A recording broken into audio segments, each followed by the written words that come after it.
Hari Om. Let us chant part 3 of Kenopanisad.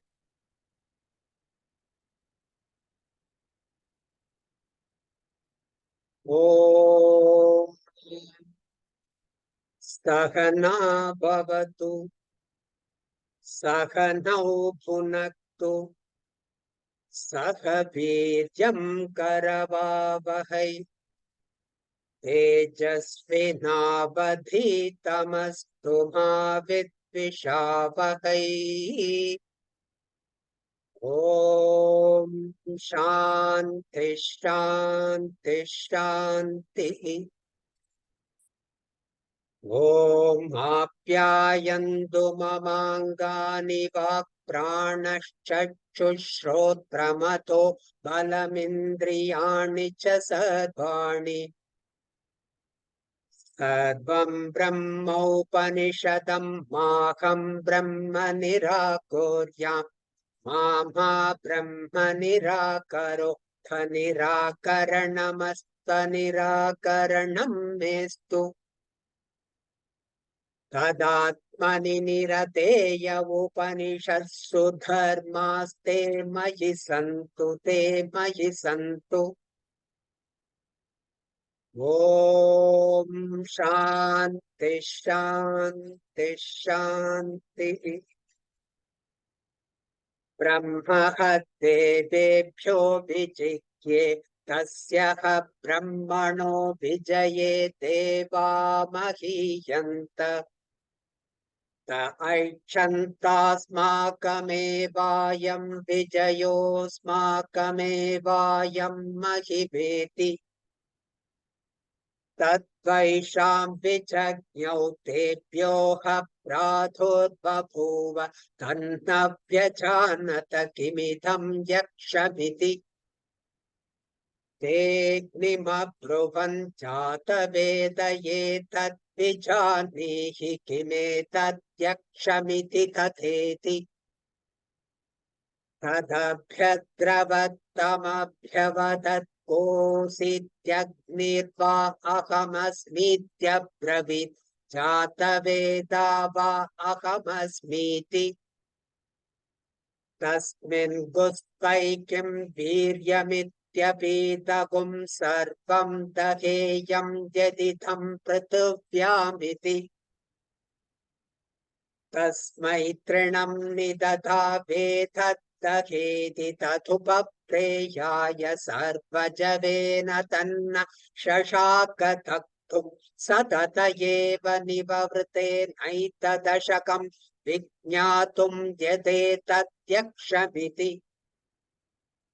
Athavayumabruvan vayavetadvijanihi kimetatyakshamiti tatheti. Tadabhyadravattamabhyavatat kositi vajurva ahamasmityabravin matarishva va ahamasmiti. Tasmin gustvaikim viryamityapitagum sarvamadadiya yaditham prithvyamiti. Tasmai trinam nidhata vedatha tatsveti tathupapreyaya satvajavena tanna shashakatatum satatayeva nivavrte naitadashakam vijñatum yate tatyakshamiti.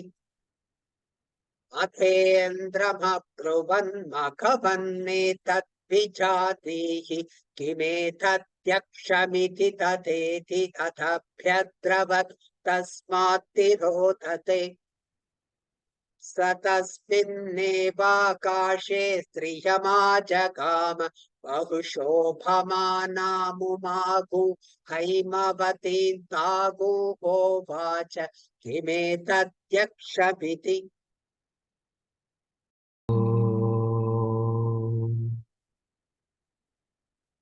Om Sahana Vavatu Sahanau Bhunaktu Sahaviryam Karavavahai Tejasvinavaditamastu ma vidvishavahai. Om Shanti Shanti Shanti.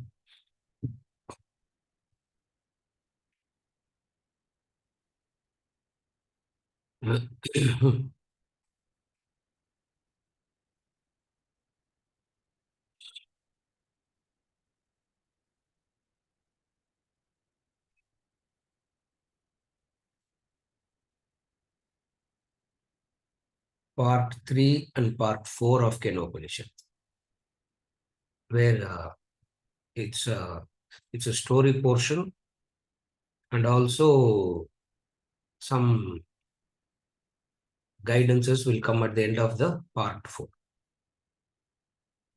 Some guidances for sadhana, some guidance for spiritual practices will come at the end of the part 4. This is the part 3 and part 4.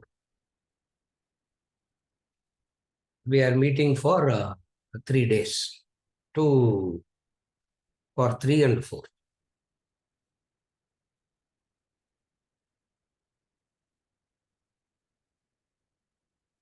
What we have studied till now in part 1 and part 2. To quickly recap, the question that was asked is,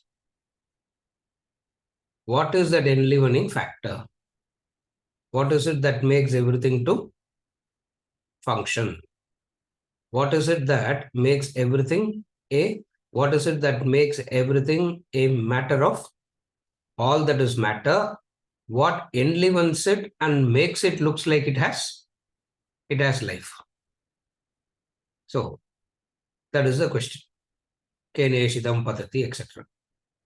And then the answer that is given is it is the year of the year, and that enlivening factor cannot be. What is that enlivening factor? That enlivening factor cannot be told or taught directly. Then if it cannot be taught directly, then what do we do? What all you think as divine is negated as not divine. Tadeva brahmatvam viddhi nedam yadidam upasate and all that. And then in part 2, the teaching was so wonderful. The student tried to explain that, yes, I did understand. For which the Guru came and said, no, you didn't understand. And then the disciple acknowledges it back. So you find in part 2, the Guru saying, the disciple is acknowledging, and the Guru acknowledges the enlightenment of the person. And then mantra number 5, the mantra number 5 is what traditionally is called as Palashruti. Palashruti means the benefit of the Upanishad. Iga Chaitaveti Ata Satyamasti Na Chaiti Havetir Mahati Vinashti. Up to this, the Upanishad is over. For all practical purposes, if you take the Upanishad is over here.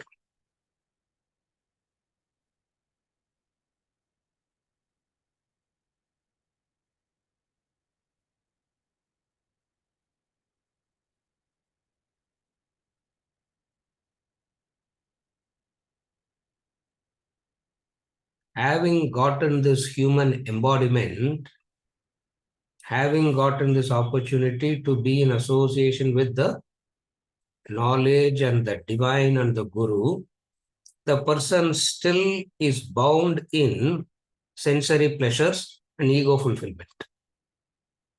That's what he calls as Mahati Vinashti. What is that Mahati Vinashti? It's a great it's a law. It's a loss that we don't understand. Problem is that the difficulty of the Upanishad is to tell us the laws which we don't understand. Okay, at the most we understand what laws. We also understand the laws, but we don't understand the spiritual laws. We understand the laws of materialism. We understand the laws of, supposing if there is a death in the family, you will feel the loss. That loss is always felt. or you lose wealth, you feel the loss. But here you don't feel the loss. Okay, what does it mean? From this, what do you understand? To feel the loss means that should be meaningful to you first. Only when it is meaningful to you first, and if you don't have it, you will feel the loss. In the first place, if it is not meaningful to you only, where is the loss experiencing after that? Therefore, he says, Iha cheda vedi avedi. If the person knows it here, he has gotten the truth. If the person doesn't know it here, Mahati Vinashti is the summary of the entire Upanishadic the entire Upanishadic knowledge. If you are missing, what is it?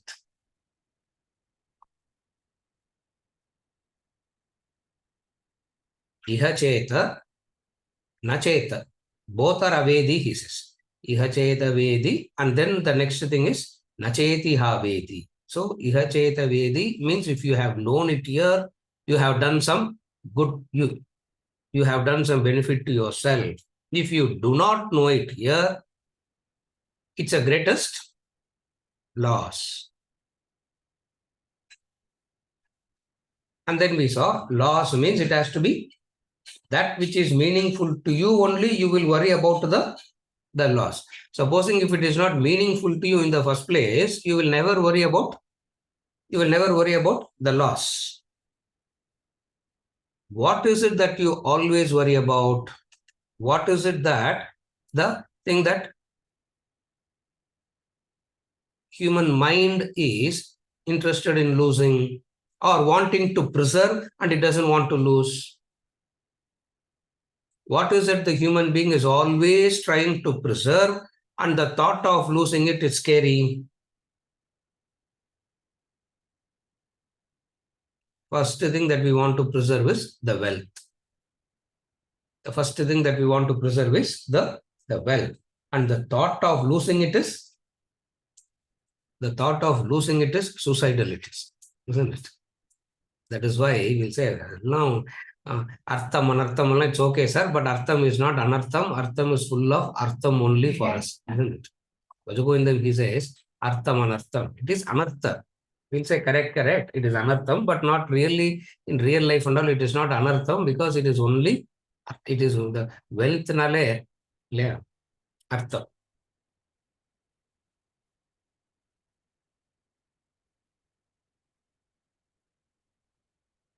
And arthamங்கிற வார்த்தைக்கு தமிழ்ல என்ன meaning? You know that, no? Artha means what? Artha, the word artha has two meanings. One is wealth, another is meaning. The meaning of the word meaning means artha. So it means what? That which is meaningful to you. It's a very beautiful word, artha. அர்த்தம் இல்லாம பேசாதுன்னா காசு இல்லாம பேசாதுன்னு கிடையாது. Don't talk meaninglessly. Don't talk useless. அர்த்தம் இல்லாத பேசாதன்னா காசு இல்லாமன்னு இல்லை இல்லையாங்க. So the word artha means meaning. Artha means wealth. Artha means meaning. All that it implies is what? That which is meaningful to you is artha. Anything that is meaningful to you becomes your artha, the wealth. What is it that is meaningful to a human being in the first place? That they fear losing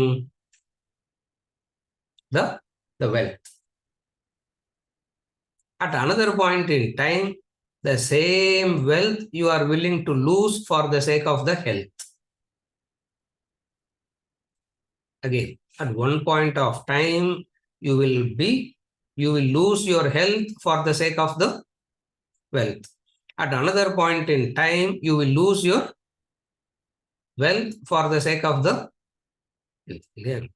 First 40-50 years of chasing, acquiring wealth. In that acquisition, you lose your health. And then rest of the 30 years is spent on, and the second half of the life is spent on what? On the health. So first is you worry about losing wealth. Second is you worry about losing health. Losing health, worrying about health means worrying about the body. That's all. Worrying about health means worrying about the body, losing the body, because the body is very meaningful. So first is the wealth, second is the health, then comes the more dangerous things, that which the ego goes and binds itself to. What is the ego that goes and binds itself to? The family, the relationships. Deadliest is spirituality. In all these attachments, the human mind doesn't fear losing the divine in the true sense. Nobody fears losing the divine.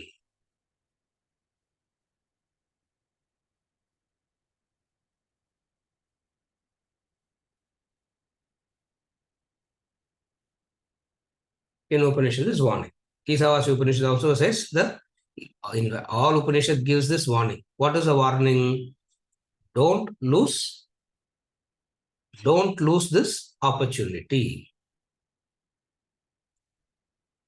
Always you will understand the opportunity only after you lose it. That's the foolishness of human mind. The foolishness of human mind is when the opportunity is there, they will not realize it. After they lose it, they will want to give that wisdom to somebody else. No, it's wonderful. I lost it. At least now you don't. At least now you do the right thing and you don't lose it. Just as when somebody told you the same thing, you didn't listen. Whoever you are telling this, they will also not listen. Thus the life goes on. You follow what I'm saying? Yacheta veti asatyamasti nacheti haveti mahati vinashti. All this is taught. After teaching everything, now what happened? In the first portion, in 1 and 2, we really didn't know who the Guru is. Here you will find the Guru going to appear. Actually, the Guru is going to appear only in part 4. Part 3 lo kuda Guru will not appear. In part 4 only the Guru will appear. And who's the Guru in Kenopanisad? Haimavati, goddess Uma, daughter of the Himalayas, they say. Daughter of the Himalayas, we understand it as goddess Parvati. So she is the Guru here. What does she come and say? She teaches Indra. The Guru addresses the mind. That is symbolically told in the story. And Upanishad, in fact, all stories are symbolic by nature.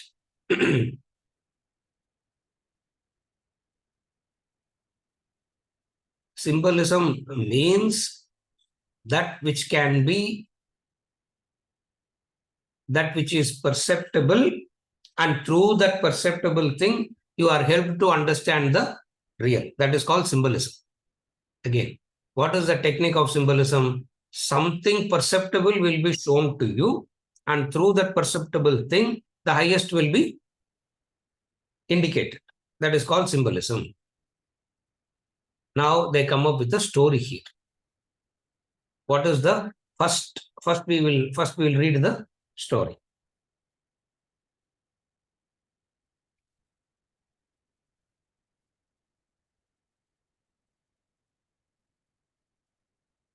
Brahman obtained a victory for the devas, for the gods. Brahman obtained a victory for the gods. Though the victory was due to Brahman, the devas become elated. They thought this victory is due only to us. This glory belongs only to us. When they had a trouble, who did they go to? Devas had a trouble with Asuras. Devas will have a trouble with whom? With the Asura. Now, when the Deva had a trouble with the Asura, who will they go to? They go to the god, Parameshwara. They go to Shiva. Having gone to Shiva, what happened? Parameshwara, Brahman said, I will help you. Because of Brahman's help, they obtained victory. As soon as you get what you want, what will you forget? Normal human tendency. What will you forget? The one who helped you. Yeah, always, before you get it, you will be so concerned about after you get it, you will simply forget the fellow who has helped you. Yeah. This is how the human mind works. Ingratitude. Yeah, very difficult is to be grateful. So what Devas did, they forgot that they went to Brahman asking for help. Since they went to Brahman asking for help and Brahman helped, and what happened? They forgot. Not only they forgot, they thought we did everything by ourselves. We did everything by ourselves. This victory is due only to us. This glory belongs only to us. These people simply sit and say, sir, but actually who did? We only did. No. So actually glory comes to me only. This is how the human mind thinks. Brahman knew this. God knew this. Knew this means what? What did Brahman knew? Their vanity, their ego. Their ego Brahman knew. In order to help them, he verily appeared before them. When Brahman appeared before them, in that egoistic state, they cannot understand. When you are in trouble, you see it very differently. When you are victorious mode, you see it differently. When you are in a victorious mode, you can never ever see the divine. When you are in suffering and misery, when you are in suffering and misery, what will remind you first? The divine, isn't it? That's what in Mahabharata, Kunti asked. Everybody was asking for a boon from Krishna. Everybody was asking for a boon from Krishna. And Krishna keeps on giving boons. Yeah, he doesn't bother about giving boons. He's not going to honor them. No. Only you give a boon and you have to honor, you'll have a problem. You simply give, and if you're not going, so Krishna say, no, go and ask that Krishna who gave. This is a new Krishna, he will say. So you cannot really read what he will say. So Krishna kept on giving boons. Now it was the turn of his aunt, Kunti. Kunti came up with a very unique boon. She said, bless me so that I get sorrows again and again and again. Let sorrow visit me again and again and again. Why? Only when sorrow comes, I'm thinking of you, Krishna. Otherwise we simply forget. So let sorrow visit us again and again and again. Krishna smiled. He didn't say, yes, this boon is granted to you. He just smiled and moved to the next person. Because the way that you are living, it's very clear that sorrow is only going to visit you again and again and again. Why will God bless you that sorrow has to come to you? Anyway, sorrow only will keep coming to you again and again and again. So, the Devas got this vanity, and the vanity of the good people is more dangerous than the vanity of the bad people. At least the bad people are okay. The good ego is more dangerous than the bad ego. The spiritual ego is more dangerous than the materialistic ego. So what Brahman did, Brahman wanted to help. And Brahman stood in front of the Devas. They were all having a party. When they're having a party, Brahman suddenly appeared.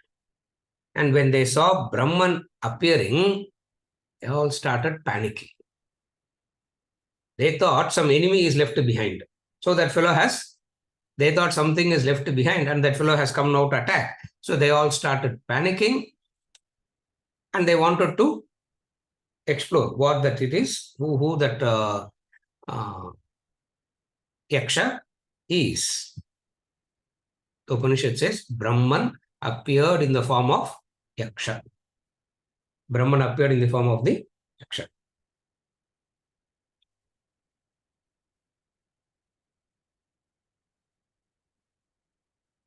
Now they want to find out. So they addressed Agni. They called Agni. And said, Agni is fire. Agni is fire god. We know what is Agni. They addressed Agni. O Jatavedas, go and find out who this Yaksha is. Go and find out who this Yaksha is. Agni said, okay. And Agni went.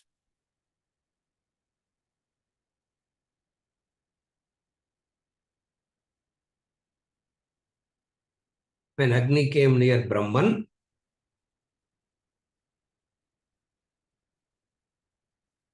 it asked Brahman, who are you? Agni asked Brahman, who are you? Are you able to understand the question? Taken all the help from that person and enjoyed the benefit, and you turn back and ask, who are you? Mind does that, no? Human mind does that. Yeah. What do you do? Looks like we have seen you somewhere. Adu better. Here is asking, who are you? Meaning they have completely forgotten. Completely forgotten. That is why we always ask this question about where is divine, is there God? We keep asking all these questions. No. Agni ko nambalku onnu periya vidyasame illa. Because we also keep asking question about, is there God? Where is God? All that we also ask. No, he's asking.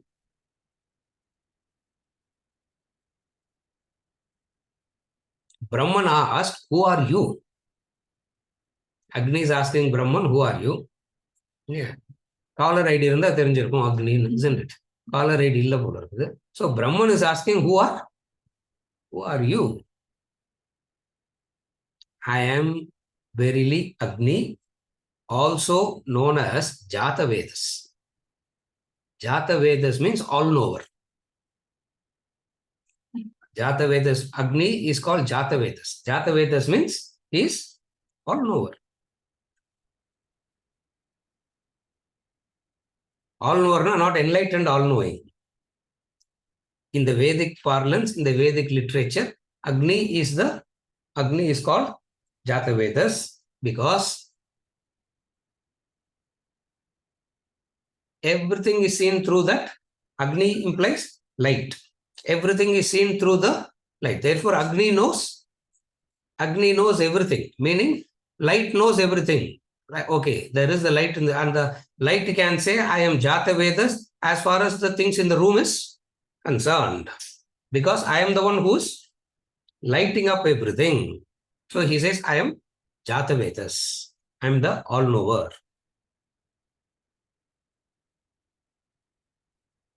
Oh, for you to be called as all-knower,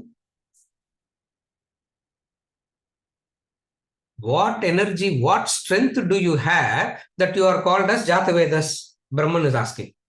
Agni is saying, I am called Jatavedas. Brahman is saying, oh, Jatavedas means all-knower. You are my competitor now. Isn't it? Because Brahman is also all-knowing. And Agni is also saying, I am Jatavedas, all-knowing.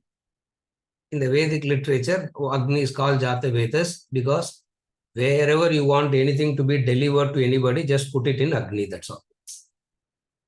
Give it to Agni. That's what we do. Wherever things need to be delivered to anybody, what do? Just put it in Agni. And Agni will, because Agni being Jatavedas, instantaneously he will know where that person is and he will go and deliver it. That's why it's called Jatavedas, all knowing. What energy do you possess that you are so famous called Jatavedas? I burn everything. I burn everything. Whatever there is, I burn.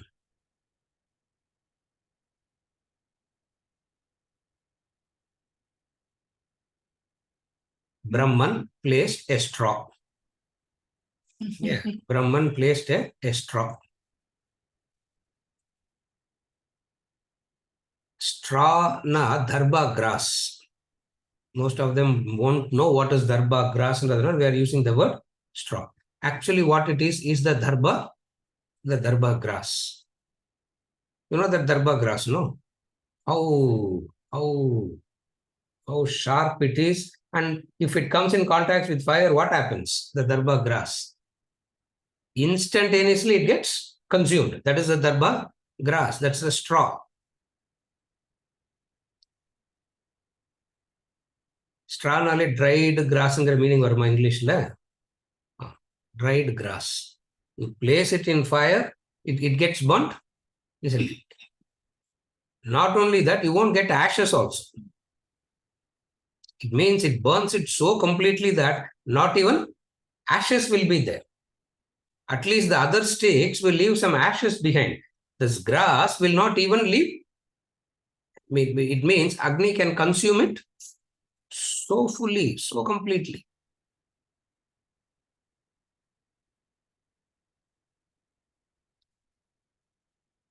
Have you ever seen something gets burnt completely without leaving ashes behind? That is this grass. And what Brahman did, Brahman just placed one grass, not even the bunch. He just placed one grass in front and said, burn it. Agni approached it with all speed, with all its might and power and everything. Agni approached it, however, was unable to burn it.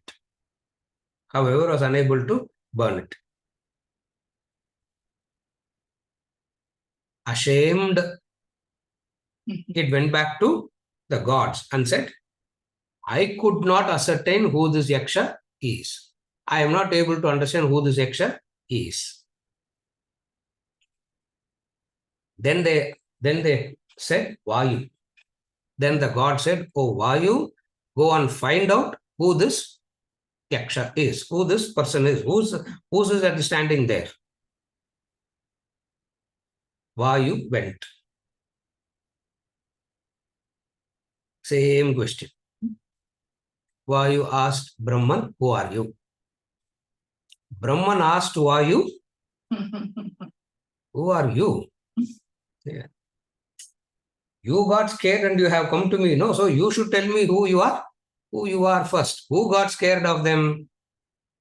The Agni, the Vayu. So therefore they have to say. So Brahman asked, who are you?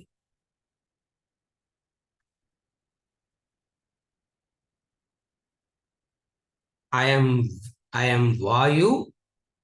So Agni is called Jatavetas. Vayu is called Matarishwa. The Vedic name. The Vedic name for Agni is Jatavedas. The Vedic name for Vayu is Matarishwa. Matarishwa means one who carries the entire entire galaxies and the planets and the universe, multiverse. I don't know what all you can talk about. All that is carried by Vayu. Vayu, no, don't think as is wind here. Even though we loosely talk about it as wind, Vayu means the carrier of the atmosphere, as it were. Matarishwa. That's a Vedic meaning. Matarishwa.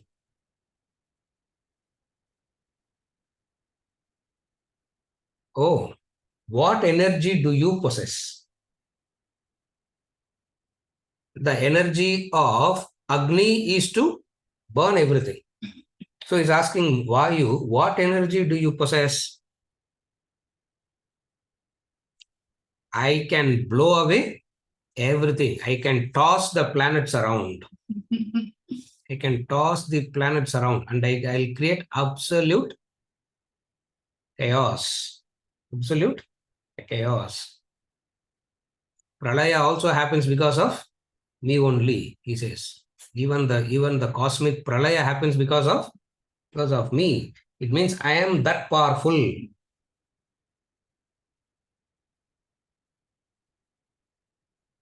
Okay. Again the same grass. Again Brahman took another same blade of grass and kept it in front and said, blow this away. Move it at least slightly. Blowing la appuram paakalam. Just move it little bit. Vayu approached it with full speed, however, was unable to blow it away. So Vayu also withdrew and went back to Brahman and said, I don't know who it is. I don't know who it is.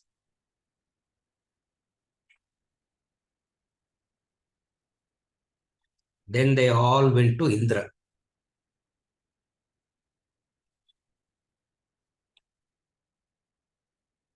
They asked Indra, oh, Magavan. Magavan is a Vedic name for Indra. All this, see, what you have to understand is these are all Upanishadic Vedic literatures. The Upanishads are direct Vedas. Bhagavad Gita is not a direct Veda. Bhagavad Gita is the message taken from the Veda. The Upanishads are Vedas themselves directly. Therefore, the words they will use, the vocabulary they will use will be of that literature only. So, Indra is called O Magavan. Find out who that Brahman is.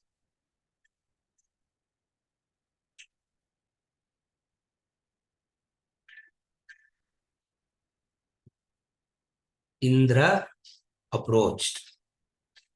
Indra approached Brahman. When Indra approached Brahman, Brahman disappeared. Brahman disappeared, and simultaneously what happened? In that very spot, behold, Indra saw a Stree Purusha standing. Indra saw a woman standing. A wondrously effulgent Uma, Haimavati, daughter of Himavat. Haimavati means daughter of the Himalayas, Himavat. And of her, he asked the Indra asked Uma, who is that? This is part 3. Itoda part 3 is over. This is the story of part 3 and it continues into part 4 also. So first we will learn. Thodarumnu pottaanga. Who is that now? Pass kuduttaanga. Next week he gave a pass. Very important. Now, what is it that the story is symbolizing? What is it that we are supposed to understand? And then we will move on to the study.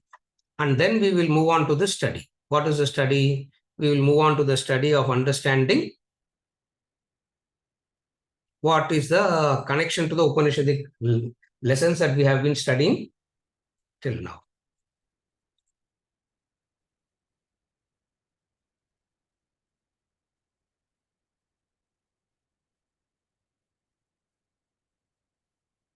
When Indra approached, when Agni and Vayu approached Brahman, they approached Brahman with all their glory and power and might. Because they were showing off to Brahman what is their glory and what is their power. That is in relation to when Indra approached with humility. Indra approached with humility. Actually speaking, Brahman should have been there for Indra, no? Isn't it? Logically speaking, Brahman should have stood there for Indra only, because the person with humility coming, Brahman disappeared, And these two arrogant fellows came, and Brahman had a conversation with these two arrogant. What kind of a symbolism this is? Yeah, what kind of a symbolism this is?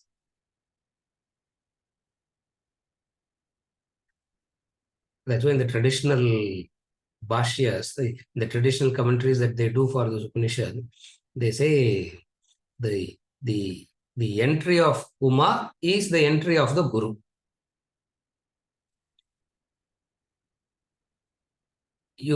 The humble ego can know the truth through the Guru only. Again, the humble ego can know the truth through the Guru. Without the guidance of the Guru, the truth cannot be known. And to go to the Guru, what is required? Humility is required. Indra had this humility. Okay.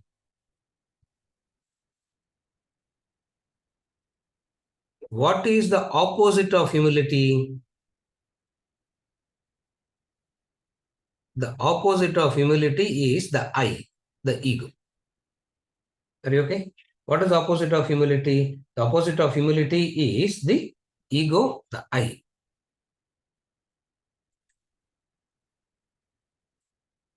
What is this ego?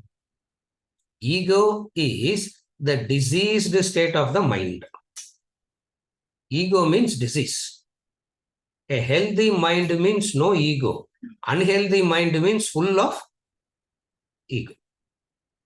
Again, a healthy mind means no ego. Unhealthy mind means full of ego. How do you understand this?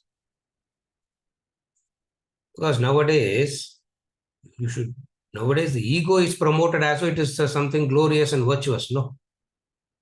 Today's education, today's thinking is all about ego has to be promoted, ego has to be strengthened. Here, he comes in with a totally different teaching.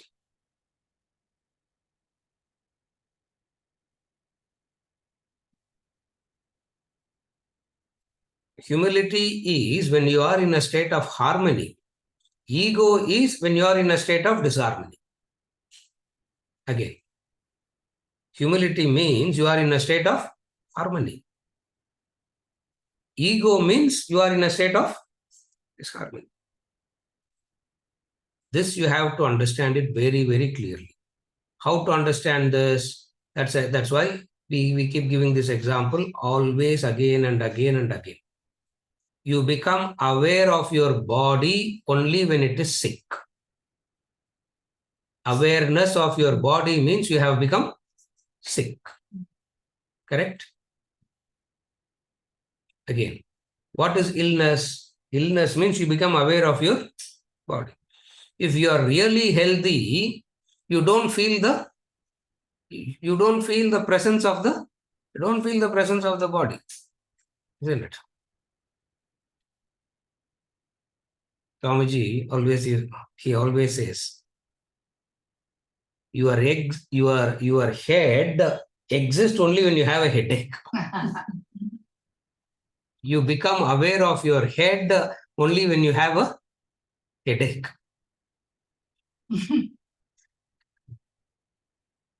You will become aware of anything only when it is diseased.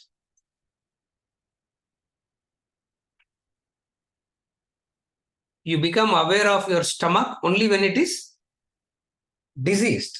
Otherwise, you will not be aware of your stomach. So, what is the definition of health? The definition of health means you don't feel its presence. That's the definition of health. Correct? It means what is the definition of health? Definition of health means you don't feel the presence of the body. Pain means, what is the pain?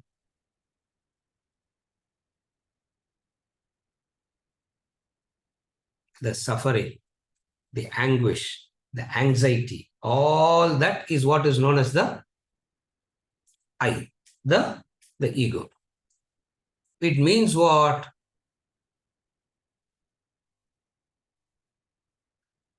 You become more and more and more egoistic. It means you have lost your inner harmony. Okay, till now? You have lost your inner harmony. That's why you become egoistic.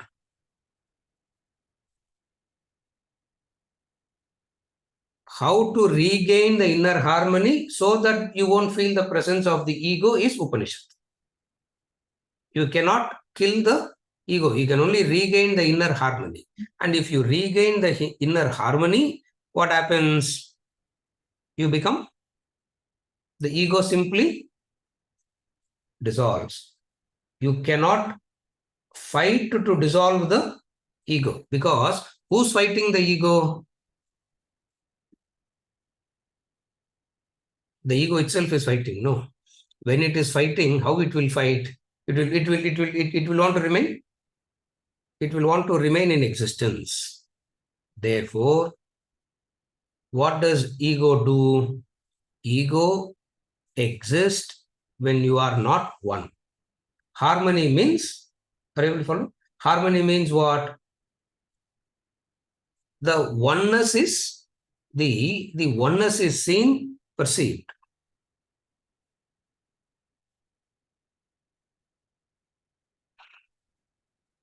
One kind of thinking is fulfill the ambitions of the ego. Another kind of thinking is ego is a disease. Are you able to follow? Two parallel thoughts. One says fulfill the ambitions of the ego. Go for it. Get it. Go for it. Go for it. Get it. Get it. Get it. That is one. Another is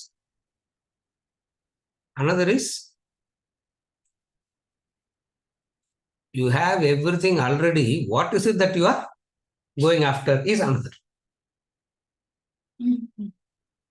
Can we do both, sir? Can we do both? Either you do this or you do. Are you able to follow? So what is this ego? The ego means the parts are in conflict with each other. Just as health means you become aware of the body, you become aware of the particular part of the body when it is diseased. Similarly, you become aware of the eye when it is in fight with something. Only when it is in fight with something, only when there is disharmony, split, fragmentation, division, the I becomes more predominant. The turmoil, what they call as the inner turmoil, the anguish, the pain. Oh my God. Just churn and churn and churn and doesn't allow the person to do anything. All the ego worshippers are in the threshold of madness. Carefully follow. All the ego worshippers, all those who try to fulfill the ambitions of their ego are in the threshold of madness. Threshold of madness means very soon they will become. It's a question, the madness is in gradations only, isn't it? Stage 1, stage 2, stage 3, stage 4. Disease is there, isn't it? Madness is there. Whether the madness is in stage 1 or the madness is in stage 4. Most of the times we become aware of the madness only when it reaches stage 4.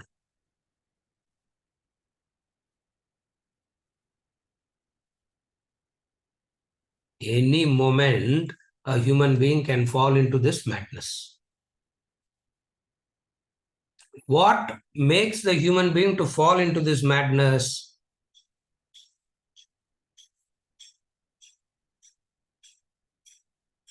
See, the time gap between your sanity to insane, what is the time? From sane to insane. Does it take years together? What is the time that happens from your sane to insane. You understand this, you will understand Mahati Vinashti. Are you able to follow? What is the time that it takes for you to fall from sane to insane? In a split second, you can fall. Isn't it? In a split second, you can fall. The house is on fire,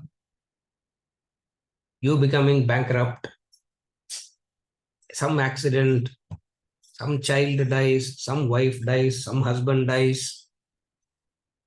There is no distance to travel between you and madness. Are you able to follow this?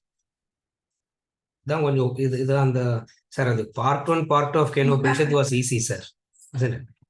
At least there you spoke about so many things that we didn't even understand. But this is very, very irritating to hear. Yeah, we don't want this Upanishad, we don't.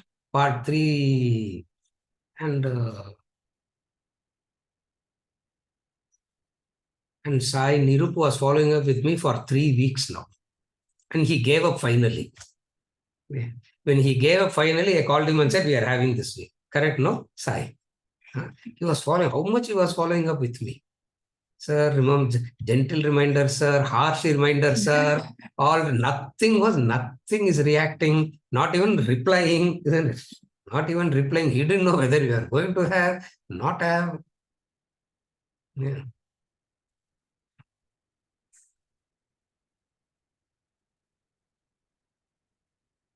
What is the time it takes for you to slip from sane to insane? You are always at the boiling point only. The human being is always at the boiling point. Just one thing is necessary. Just one event is necessary to bring the whole volcanic eruption.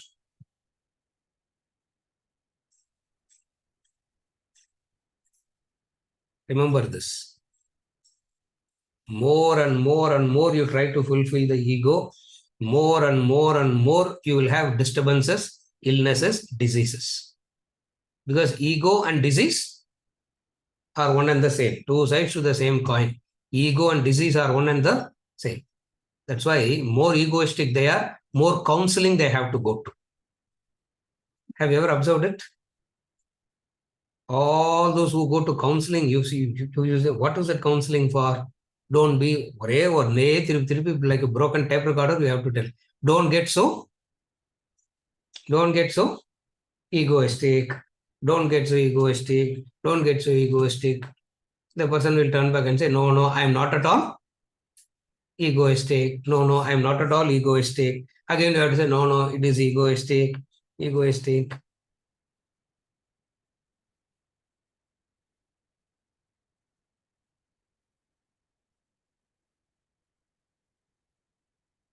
And it's a very expensive disease also, isn't it?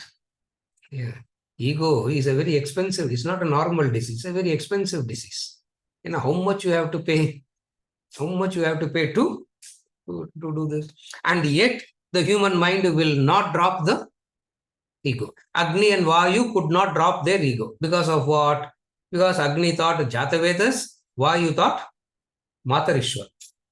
Now, what you should understand is Agni, Vayu were all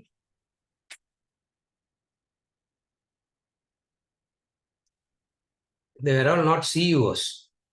They were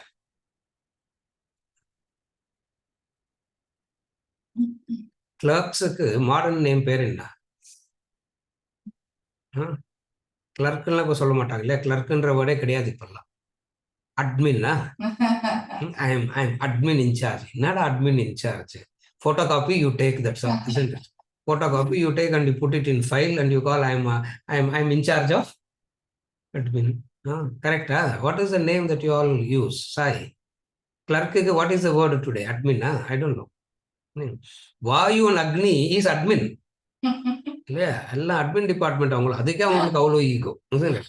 Not for that one, because Agni is Jatavedas, Vayu is Matarishwa, Indra is the CEO. Indra is their boss.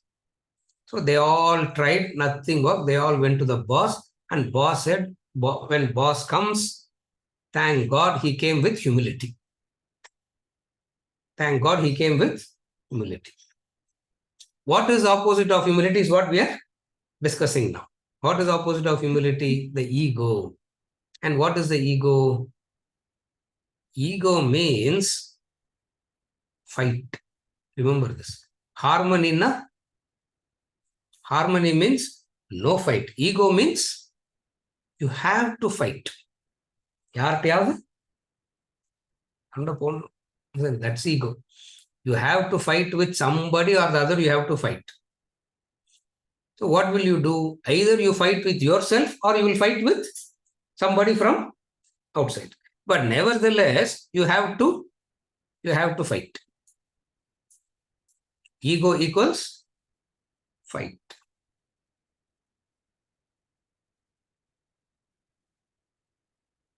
Fight normal fight கிடையாது. Battleground it is, isn't it?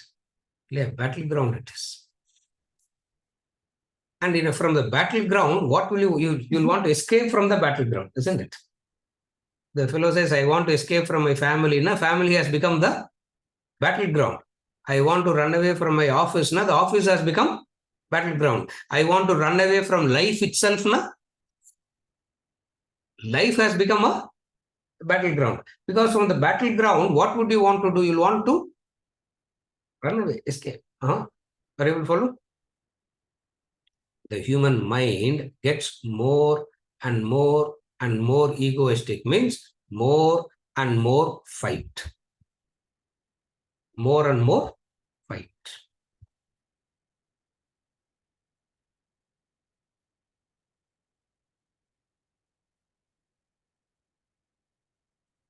You are ambitious, and what is happening to the other?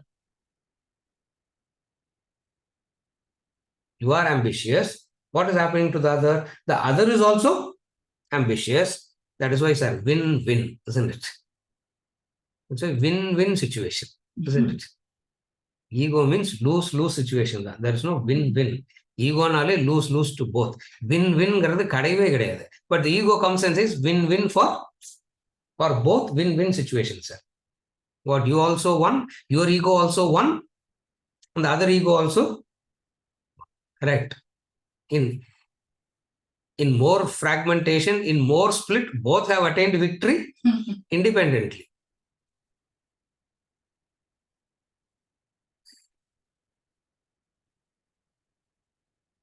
Sir, life, sir, you don't understand, sir. Very competitive, sir. Life is nowadays.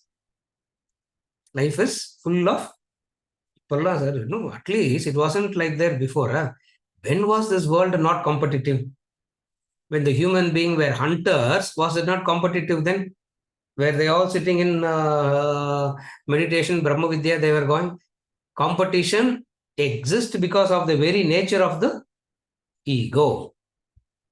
But the human mind says, nowadays it's very competitive, sir. NEET exams is one competition, isn't it? Sorry. Kindergarten lende competition, isn't it? Why NEET exam? Kindergarten lende it is competition. To get into a good kindergarten school is a competition. To get into a good high school is more competitive.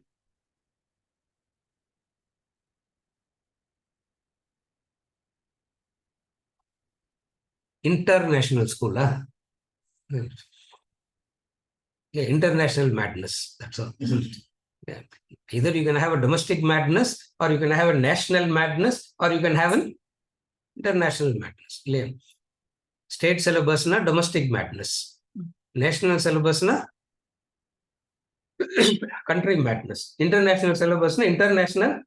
Sir, in this competitive world, sir, we have to survive, no?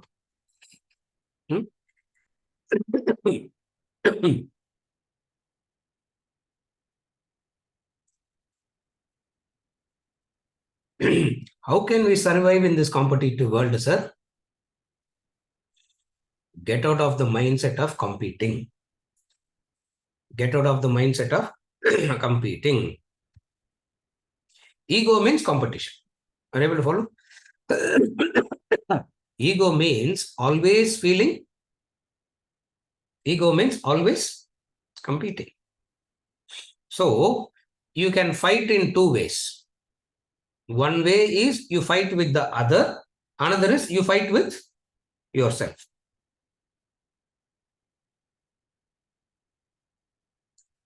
When you are trying to fulfill your ego, and when the other is also trying to fulfill their ego, what will be the quality of interaction between the two? Again, when you are trying to fulfill your ego, and the other is also trying to fulfill their ego, what will be the quality of interaction between the two? That's called battleground. This is known as this is the battleground. That's why even the so-called, we are having love fight, isn't it? They say, isn't it? Because in love also fight happens. There's no how can fight and love go together, but it happens. Why? Because again the competition. What is the competition? Who listens to whom? Who serves the who serves whom? So right through wherever we go, we always have this thing. What? Fighting. Are you okay till now? Even the body, we divide the body into two and we fight. Narayana, carefully follow. Even the body, we divide it into two and fight. What is that? What is the two part of the body we divide? One part of the body is good, another part of the body is bad. Right hand is holy, left hand is unholy. Yeah. Then cut it off. No. If it is unholy, simply amputate it. Why even keep it? Upper part of the body is holy, lower part of the body is unholy. Yeah. You follow? Wherever we go, the ego creates a split, a division, and in that division, they fight. Because unless you divide, you cannot fight. So what the ego will do? First it will divide and then it will continue the fight.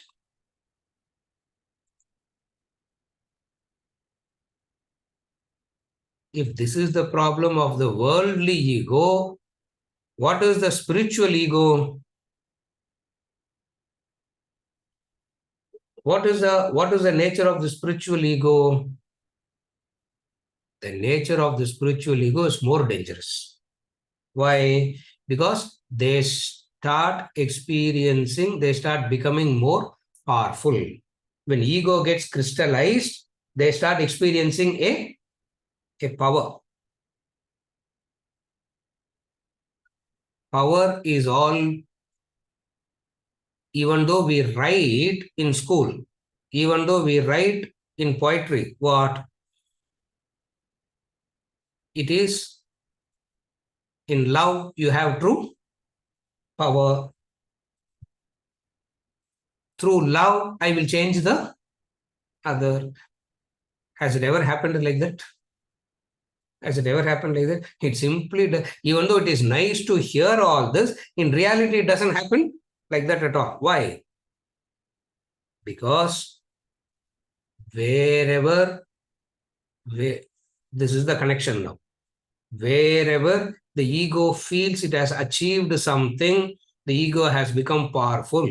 And that powerful ego cannot meet the divine, even though the divine was there in front. Are you able to follow? This is what happened to Agni and Vayu. Apada, I gave a connection, isn't it?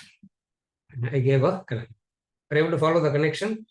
The sense of achievement makes them feel so powerful, and in that sense of power they feel, even though the divine may be in front, Brahman was there in front having a conversation, but they could not see. Why? Because power, ego exists in fight, war, violence, aggression. These are all the ways of the, and in world, sir, we have to be aggressive, no, sir. If not, if we are not aggressive in the world will run over us, sir. Isn't it? These are all the world will run over us. So therefore, we have to stand and fight.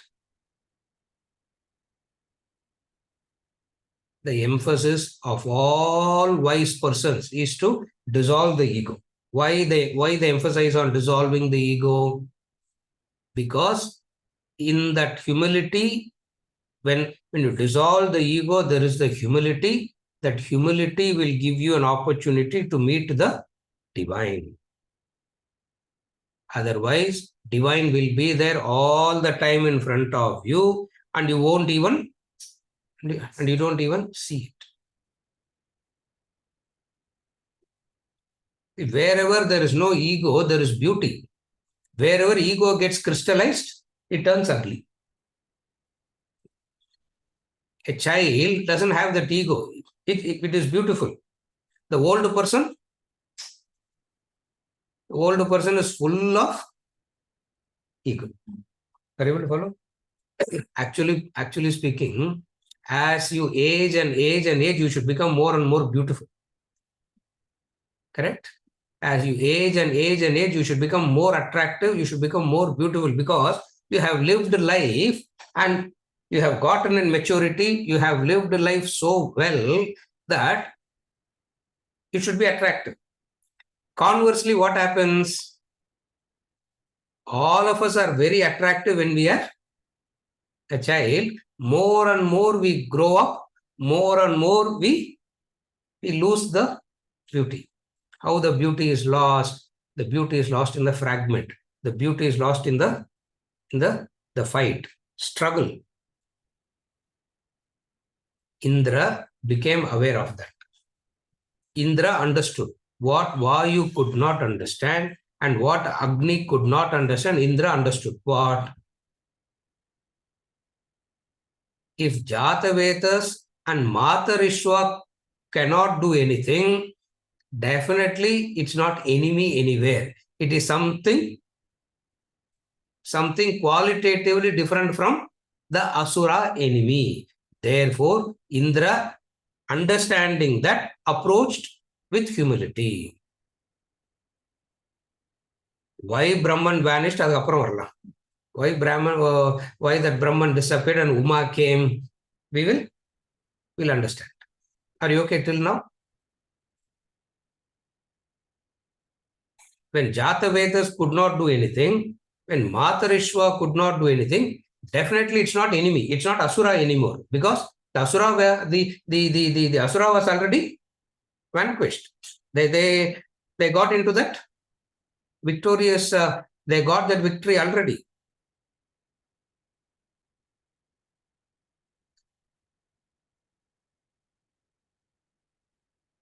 One kind of education says educate him so that he can develop an ego, the sense of I-ness. Another kind of education is you are born in with the sense of I-ness and remove it. Indra did the second education. Vayu and Agni did the first education. Are you able to follow the symbolism of it? Vayu and Agni did the first education. What is the first education?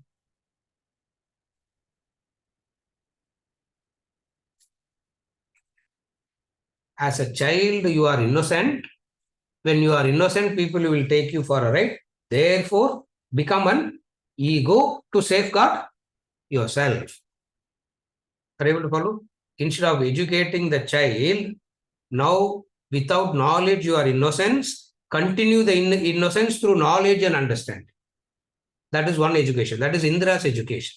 What is the education of Vayu and Agni? As a child, you are innocent, and that in that innocence, there is a time bomb waiting. Therefore, what? In order to safeguard yourself, what you need to do? Become a crystallized, strong ego first. Are you okay? Whenever the mind comes, what happens? Whenever the mind enters, wherever the ego enters, what will happen? Cunning, manipulating, exploiting, cheating. Because in a war, you have to do all this, no? Correct? In a war, you have to be in a war, you have to be cunning. You have to manipulate. You have to cheat. You have to exploit. Then only you can achieve victory in a war. Even in Mahabharata war, Krishna had to do all that. No, war means all these are an essential and integral part of the war. What is it? Cunning, exploiting, wickedness, manipulation, whatever, what all is. You follow?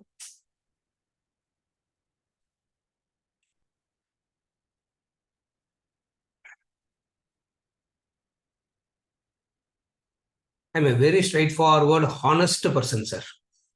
Isn't it? I'm a very straightforward, honest person.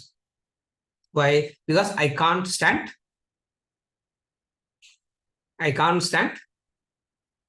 negative things, sir. Are you able to follow?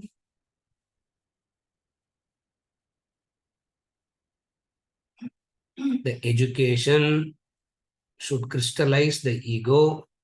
Education should annihilate the ego. All the scholastic education crystallizes the ego.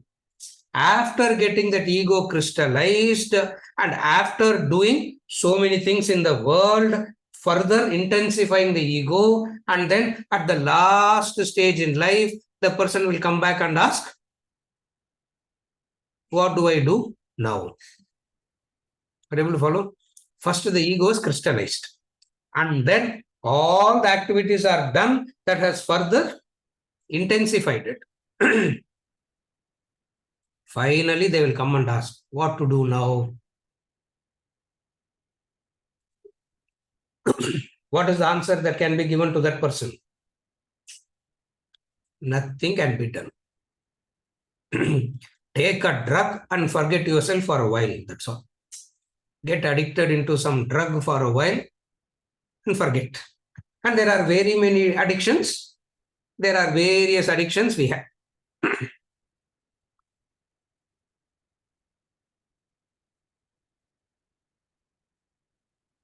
Egoistic means cunningness. Egoistic means manipulating, cheating. But benevolent ego is okay, no, sir. Good ego is okay, no. Bad ego we should not have, but good ego knowledge is bad only. There is no good poison, isn't it? Poison is poison, that's all.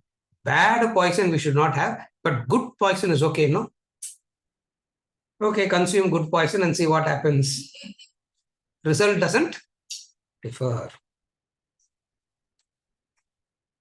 How do we know that the ego gets crystallized? I have given this step by step, if you remember. You will not remember, I am telling you. I have said it any number of times. How the ego gets crystallized.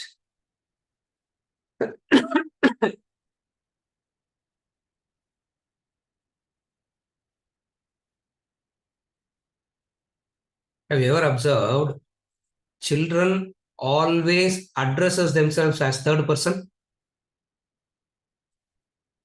Have you ever observed that? Children always addresses themselves as third person and we keep correcting them to address as first person. That's educating, crystallizing the ego. Supposing the child's name is Ram, thirsty, hungry. The child will not say, I am hungry, I am thirsty. The child will say, Ram is thirsty. The child will come and tell you, Ram is thirsty. Or it will point to the stomach and say, this is hungry. We start educating them. What is education? Say, oh, what do you mean Ram is thirsty? What do you mean Ram is hungry? Say, I am thirsty.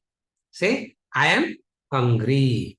Say, I am sleepy. Say, I am irritated. Say, so bring in the Bring in the I first. That's how the ego gets crystallized.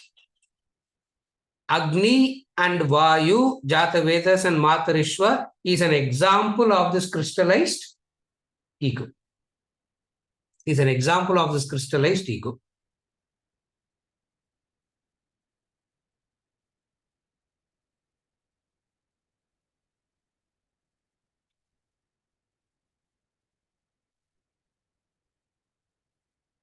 Ego means a separation. Separation means problems arise.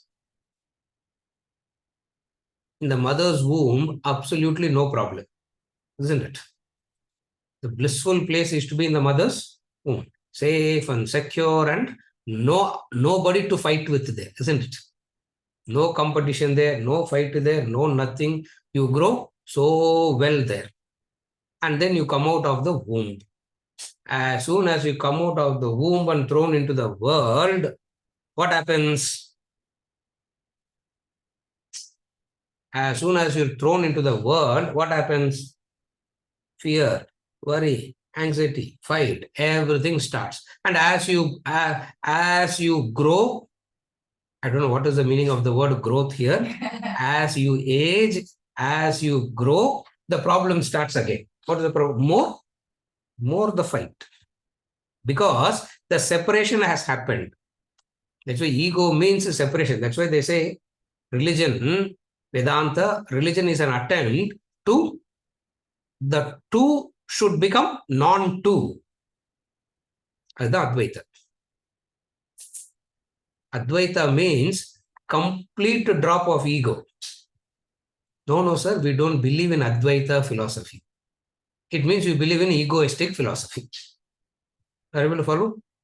No, sir, we don't accept this Advaita philosophy. No, we don't. Yeah, correct. If you don't accept the Advaitic philosophy, you are following the egoistic philosophy. For ego means a separation.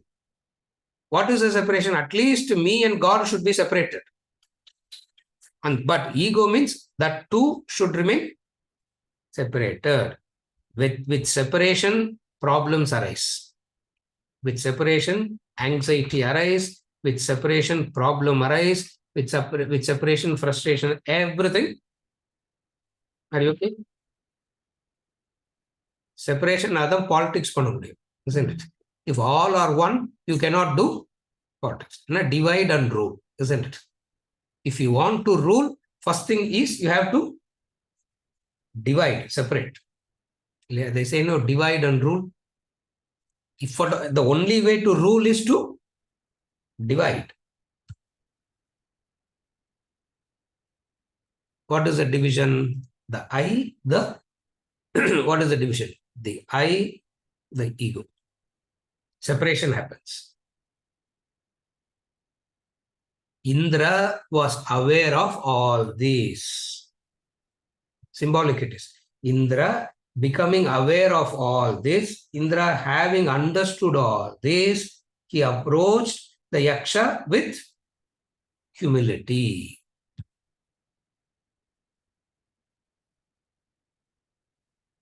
Like other portions we do mantra by mantra, the part 3 we will not do mantra by mantra because it's a story.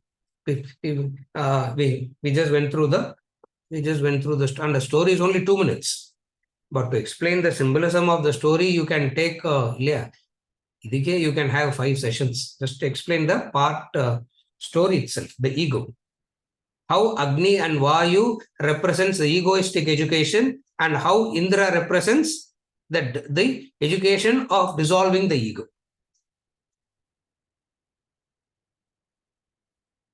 With separation, problem arises. With separation, death also arises only because of separation, isn't it? So another type of education. What is another type of education? The philosophy of worshipping the ego, the philosophy of disassociating from the ego. Remember this. Disassociating from the ego completely is Advaita. But nobody understands Advaita in the way that I am saying now. Everybody thinks Advaita means God, me and God are no, it has got nothing to do with. When the ego is gone, annihilated completely, what remains is God anyway. What remains is divine. What is Advaita? Advaita is the complete annihilation of ego. So either you are educating yourself to keep the ego alive, or you are educating yourself to annihilate the ego. Any attempt to keep the ego will be interesting. More so interesting will be to keep the good ego, because you can claim a superiority there, no, isn't it? At least people in the world are all bad, sir. At least I'm good, no. At least when everybody is in Naraka suffering, I can be in Vaikunta, no. When everybody is suffering in Naraka, I can be in Shivaloka, no. Nevertheless, ego has to remain. In the definition, Prasad. Advaita na enna solno inume. Advaita means not worshipping the ego at all. Dvaita na keeping the ego alive. Visishta Advaita na special way of keeping the ego alive. Isn't it? Dvaita na keeping the ego alive. Visishta Advaita na a special way of keeping the ego alive. Advaita na complete annihilation of the ego. Indra wanted that level. Indra wanted it. So he came in with that humility. And when humility came, humility vandadam Guru varvar. The Guru will appear. Brahman description onnume kodukala. See, the description of Brahman is not at all given. But the description of Haimavatim is very beautiful. You should read that. That beautiful is it. In that very spot, a woman came. The wondrously effulgent Uma, the daughter of the snow-clad Himavat. And of her he asked who this Yaksha could be. Who this Yaksha could be. So Indra approached with humility. Humility oda varumbodhu, who will appear? The Guru will appear. With humility, you came. And who came? The Guru. The Guru came. And when Guru comes, how the Guru comes? Yeah. Beautiful, effulgent. I don't know what all words, gorgeous, beautiful, divine, attractive. I don't know what all adjectives you want to use. You can use. All that is addressed to the Guru, not to Brahman. Adile or indication. All these description should be given to Brahman. No. Brahman ki Yakshan or per kudutanga. Yaksha means an apparition. Yaksha means, and Brahman is given the adjective called Yaksha, apparition. For Guru, for Haimavati, all this description of effulgent, beauty, everything is given. Why that also we'll study. Study na tomorrow on earth. Yeah. Tomorrow. Inniki, Indra, Vayu, and Agni, ego. Because of their ego, they were talking to Brahman, but they couldn't realize. That's the ego. Yeah, they were having a conversation with Brahman, but they could not understand. Indra sat and reflected. What happened to Agni? What happened? He reflected, and then he understood ego is the problem. And what all we spoke about ego today, Indra's solulaki. Indra had this discussion within himself, and then with humility, he approached. Who came? The Guru. The Guru comes. Athoda part 3 is over. Guru and then continue the conversation in part 4. There she is going to say nothing. That is Brahman. She is going to say that's all. That's all. அதுக்கு பிரம்மனே சொல்லிருக்கலாம், isn't it? Brahman himself could have said that. No. Brahman, no. Only if it comes through the Guru, it is Brahman. Because only the Guru can show. You cannot, without the help of the Guru, you cannot know it. So the tradition is also beautifully introduced here. By the introduction of the Guru, the tradition is introduced. The proper way of learning is introduced. What is the proper way of learning?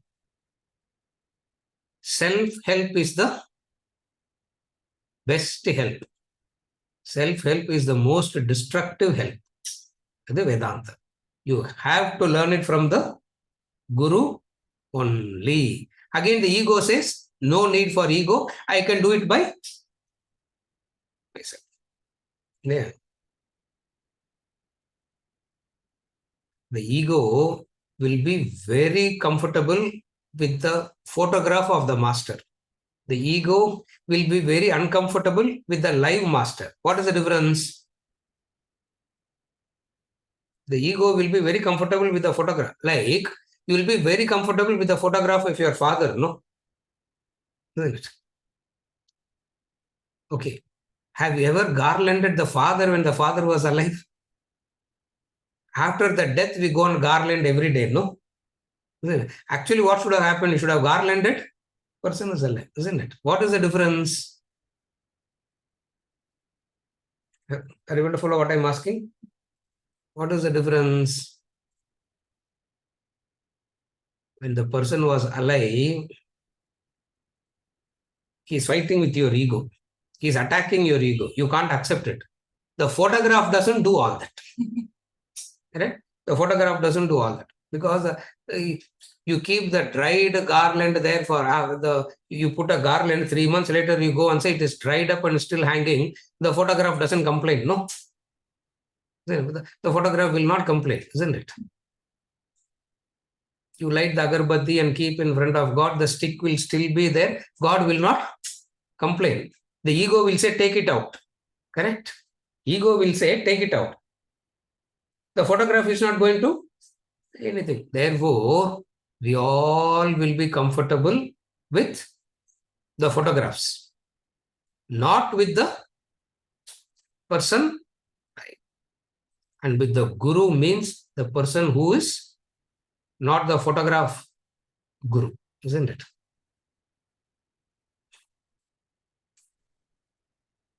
And when that live Guru comes, that live Guru is wonderful and beautiful. Why you will be comfortable with the photograph Guru? Because you can ask the question. When you ask the question, which is the best answer you like? You know, when you ask a question, you also have an answer to that question. Have you ever observed it? Very difficult is to come and ask a question without knowing the answer, without having any clue to the answer. When you ask a question, you will always have an answer to that. And what is the answer that you like the most? What is the answer the best? The answer that you have. You ask a question and you yourself will have an answer, and that answer will always be the best answer, isn't it? It means in a photograph Guru, you can ask the question and you can give the answer. And then you will go back saying, Guru said. What Guru said? You asked the question and you gave the answer, isn't it? That's why we all will be comfortable with the Guru of the past. We all will be comfortable with the photograph of the Guru. Why? So you can ask the question and you can supply the answer.